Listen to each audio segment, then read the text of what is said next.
Ms Payne with a question, please. Thank you, President. My question is for the Minister of Agriculture, Ms Tierney, and relates to the hemp industry.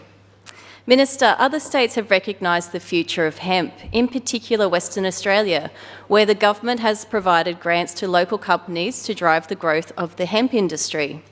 Their grant scheme is focused on generating improvements in agricultural productivity and competitiveness required for long-term profitability, sustainability and economic growth of the Western Australian industrial hemp industry. Funded projects included seed and crop trials, establishing a hemp processing facility and building carbon-neutral homes from hemp biomass. My question for the Minister is, will she assist the Victorian hemp industry by implementing a grant scheme? Minister. Thank you, President. I thank the member for her question. In terms of the government's support for the hemp industry, I think that there are a number of things that I can point to. Last year, the Agriculture Legislation Act was amended to support the cultivation of hemp crops and subsequent industrial use. There were also amendments to standardise the maximum allowable levels of THC in psychoactive substance in cannabis to be consistent with other states and territories.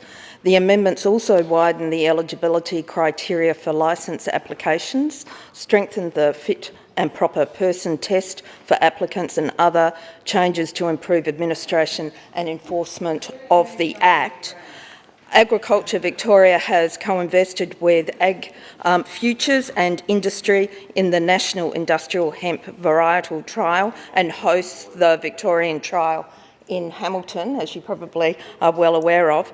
The results from the trial are made available to growers to help guide decisions about which varieties to plant for Victorian conditions.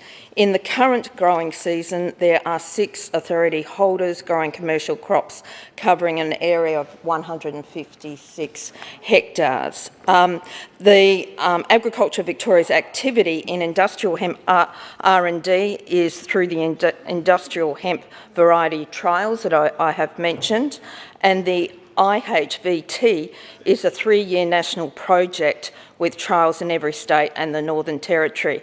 AgVic Research hosts the Victorian IHVT at, as I said, Hamilton, and AgVic co-invests with Future Ag Futures to fund the trial. So there's a lot of things that have been happening in terms of legislation. There's a lot of things that are happening in terms of research and development, and we look forward to ongoing discussions with the industry in terms of the types of support that we might be able to provide. Ms Payne with a supplementary. Thank you, President, and I thank Minister Tierney for her response. Hemp is an extraordinary, diverse and sustainable crop. It can provide high-protein food, building materials, plastic replacements, clothing, and could speed up Victoria's move away from native timber logging and towards a net zero emissions target. Do you agree these multitudes of applications could make hemp a prime candidate for a grant scheme? Minister. Thank you, President. I thank the member for the question and the interesting interjection from the other side. Can I say that in terms of the R&D that we're undertaking, a lot of that is to do with not just the industry per se, but in terms of applications as well. And of course, zero emission targets is at the front and centre of the government's agenda in terms of climate change, and obviously having agriculture that is also very much part of my priority as well. So we look forward to having further research and discussion with the industry in terms of the different forms of application that hemp might be able to provide our economy.